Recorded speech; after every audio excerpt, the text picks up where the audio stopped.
Ассаламу алейкум ва рахматуллахи ва баракату, уважаемые мусульмане. Слова пророка, саллаллаху алейхи ва саллям, религия есть проявление искренности по отношению к Аллаху и к его посланнику, к мусульманским правителям и ко всем мусульманам в общем.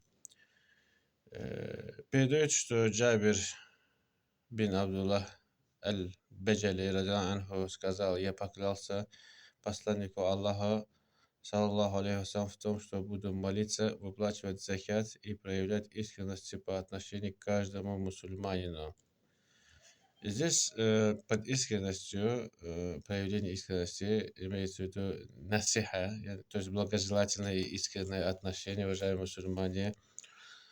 Более в хадисе подразумевается искренность по отношению к Аллаху, проявление в подчинении Его велениям и отказе от совершения всего того, что запрещено именем Аллахом.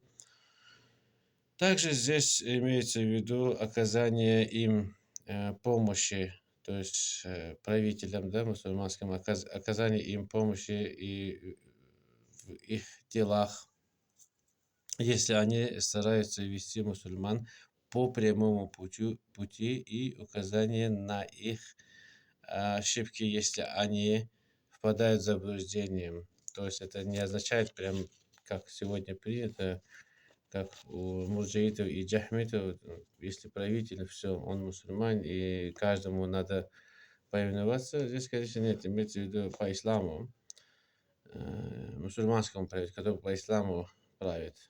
Здесь подразумевается также побуждение мусульман к одобряемому шариатам, амри би ма'руф ва нахи аниль мункар, имеется в виду побуждение мусульман к одобряемому шариатам и удержание от неодобряемого, от порицаемого.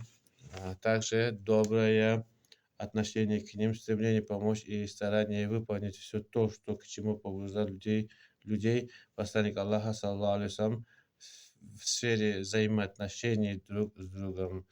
Береги Аллах всех мусульман, пусть Аллах SWT простит всех мусульман и сделает нашим пристанищем джаннат фирдоус. Ассаламу алейкум ва рахматуллахи ва баракатух.